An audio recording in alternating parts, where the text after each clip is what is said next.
Oh my gosh. I feel like it's been a really long time since I've just sat down in front of the camera. Like, we've done a little bit of vlogging here and there, but it's been ages since like I've done a sit down style video. Bear with me, guys. Happy New Year, first of all. Beginning of a new year, although I know that for a lot of people it doesn't really feel that way exactly. After the last 2 years, I think going into 2022, most of us are feeling a little bit nervous, trying not to have too many expectations, very done with the last 2 years. For this video, I really just wanted to sit down and have a little chat about some of the goals, intentions, resolutions that I have for 2022, especially when it comes to kind of like health, wellness and healthy habits. Rather than setting any really big lofty goals this year and having like super high expectations, I'm trying to keep things fairly simple and things that are, for the most part, you know, within my control. Also, just touching really quickly on the whole concept of New Year's resolutions. I know that a lot of people really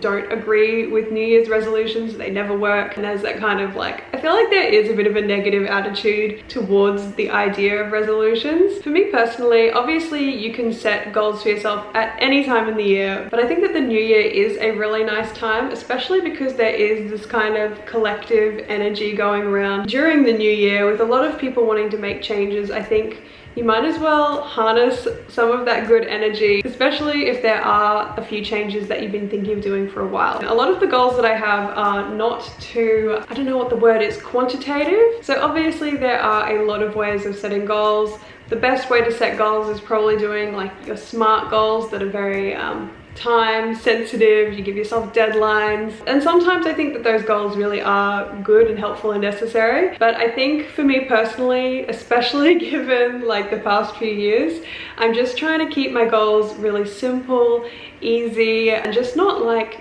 too much pressure on them. And I think we are pretty much ready to go. So I have all of my points written down in my new diary. That is another hot tip, I think, if you're trying to make some changes in the new year, is buying a nice 2022 diary. For 2021, I actually didn't do a physical diary and everything was just on the computer. But for 2022, I am returning to the physical written diary just because it's so much nicer. And it just feels like when you write things down, they actually happen. I really like having a physical planner or diary.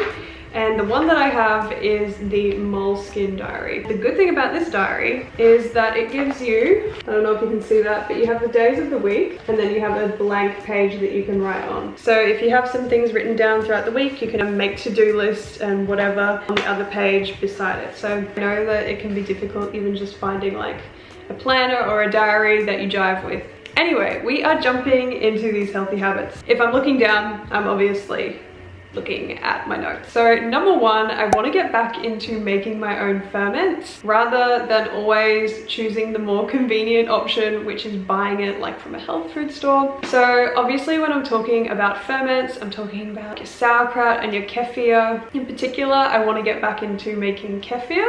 So that is the top of my priority list. I've already gone out and bought some kefir culture. I bought the wrong one. I wanted to get kefir grains, but that's like a whole nother story, which you might have seen on Instagram. But yeah, basically I just want to get back into making my own kefir at home. Mostly because if you're making your own ferments at home, it is so much more affordable and cheaper than buying them. Specifically, the one that I like to buy is the Peace, Love and Vegetables coconut water kefir. It is so yummy. If you're doing that all the time, it can really start to add up. So I'm like, you know what? I just have to get my ish together. So that's something that I never have to feel bad about purchasing, or like, I guess the problem is that in the end you don't actually end up having kefir really consistently because, you know, it's a mental battle of, oh, but it's so expensive, oh, we'll be fine this week, oh, we'll leave it. But if you can just get really good at making it at home, it's something that you can have really consistently in your diet. And of course we know that ferments are really great for supporting gut health, diversity of the microbiome, because they're such a potent source of live probiotics. That is kind of a big motivation for me to really get stuck back into it. I want to learn how to make a kefir that is just as good as like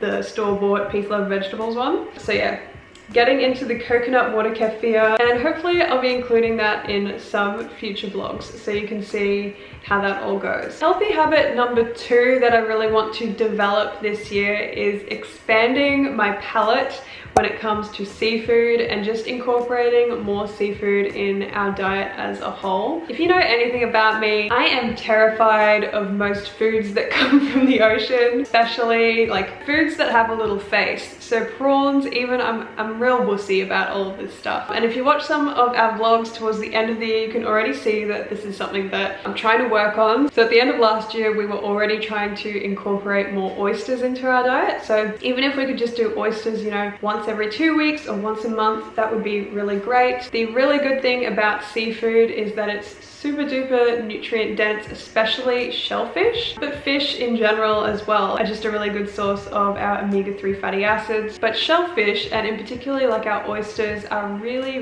nutrient dense and high in zinc, B12, iron, a lot of minerals. And I actually did write this down because I think it is like a very motivating tidbit. So 100 grams of oysters will actually give you 650% of your daily B12 requirement, 200% of your zinc requirement, and 140% of your selenium requirement. So you can see that if you are having oysters just like once a fortnight or even once a month, it's delivering nearly like 7 days worth of your B12 requirement. So it's just another motivating factor to really get back into it and stick with it. So hopefully we'll kind of bring in more of like the oysters, trying some different fish. I know that Nick is one of those people that wants to be able to cook a whole fish in the oven. He enjoys meals like that, and it's just something that we haven't really fully explored because I'm a big wuss when it comes to anything that's like too fishy. So I think that might be an area that we'll try to delve into a little bit more throughout the year. Healthy habit number 3 that I want to cultivate in 2022, and it kind of follows along from my second point about seafood. So my third one is that I want to continue to focus on nutrient density, specifically incorporating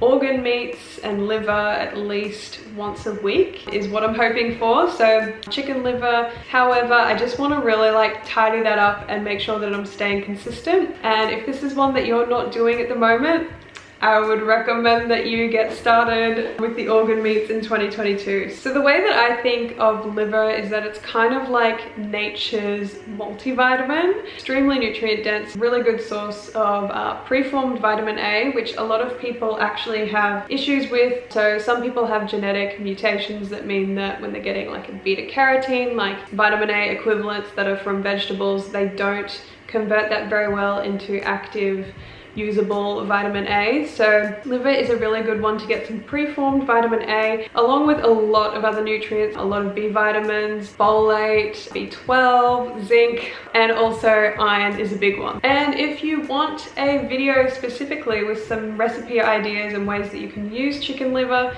ways that you can disguise liver in different meals, let me know in the comments below, and that can be something that I'll work to put out there as a resource for you guys. Even for us, I think this year it'd be really good to, I suppose, just explore some different ways to use liver. And we always use chicken liver as well, so maybe getting into like beef liver, kind of branching out a bit. So goal number 4 is to learn some new recipes and some new techniques for how to cook different cuts of meat.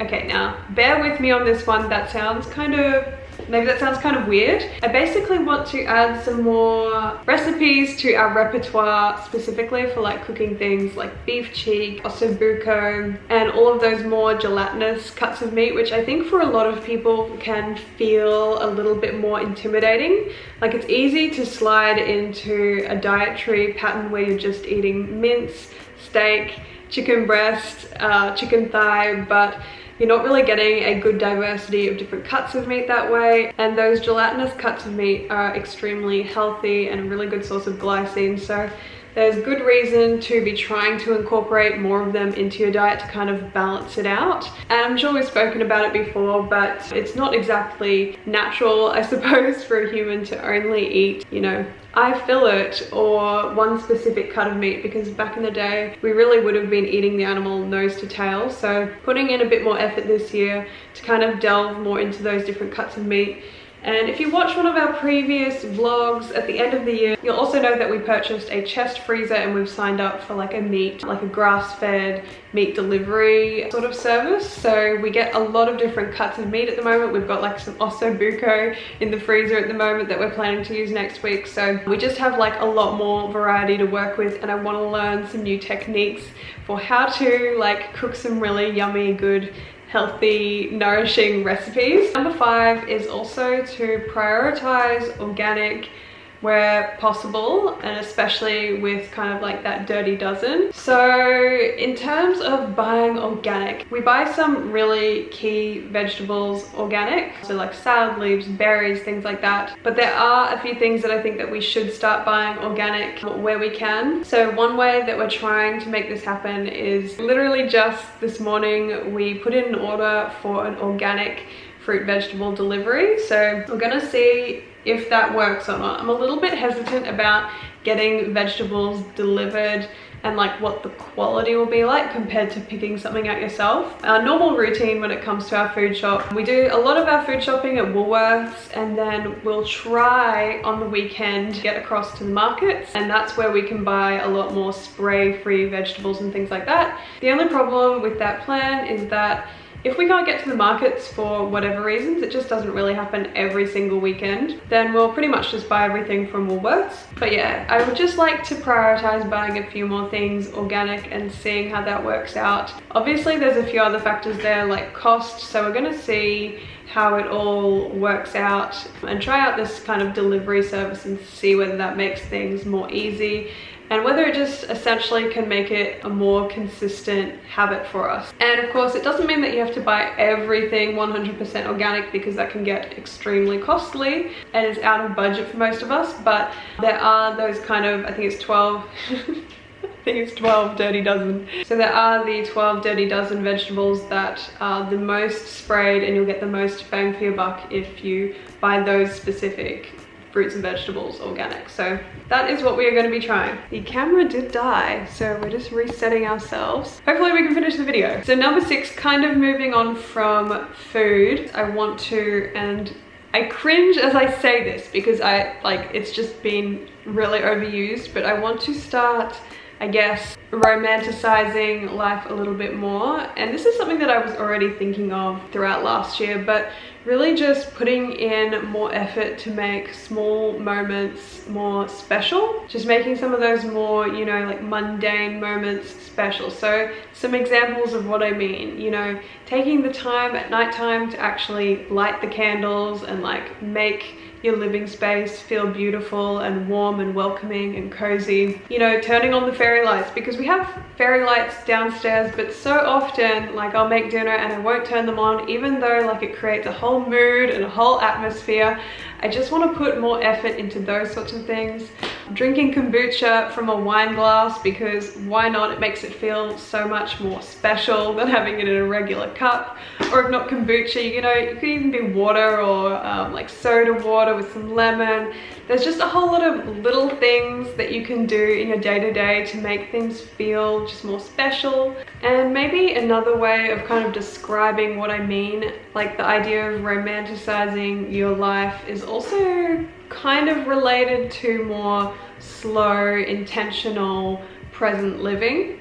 Okay, and one of my last intentions for the year, and the one that is probably going to fail the hardest, is I want to be really good about keeping my space clean and tidy. This is maybe one thing that you guys don't know about me, is that I tend to be quite a messy person. I'm really bad at putting things away once I take them out. So I just want to be a little bit more domestic and just really good at keeping my space clean and tidy, because it feels so much better when you're in a tidy environment. And I think the new year is a really good time, if you haven't already, to do like a really big clean out of your home. So like getting deep into those cupboards that you never organize. I know that I was doing a lot of this over that kind of weird Christmas, New Year week break. But yes, personally, I've been cleaning out like a lot of the cupboards in my kitchen, getting things like clean and like back to a really good baseline that feels a lot more organized.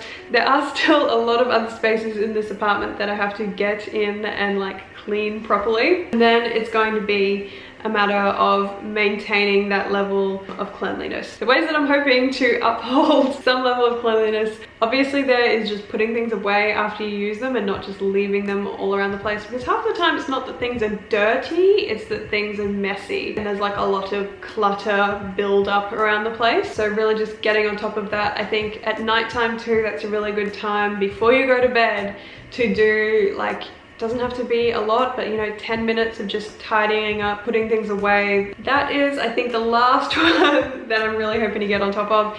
If you have any tips regarding being like a super tidy person, Virgos or Libras? I get a little bit confused between those two, but if you are a super organized Virgo, drop me a comment with some tips on how you keep your space like organized and tidy, because I really need help. But yeah, I think that pretty much brings this little video to a close. That was all of the little goals that I have. So as you can see, they're not super like rigid and like a lot of scheduling around them, and by this date I want X amount of this. They're more so like some relaxed intentions and general goals moving into the year. So if you're still in the process, I know it's a little bit late into January, if you're in the process of kind of thinking up some new goals for yourself, maybe you'll find some of these inspiring or something that you want to try doing as well. And if you have any goals or resolutions, I would genuinely really like to hear them in the comments below. Here's to 2022. Anyway, I'll finally wrap this up.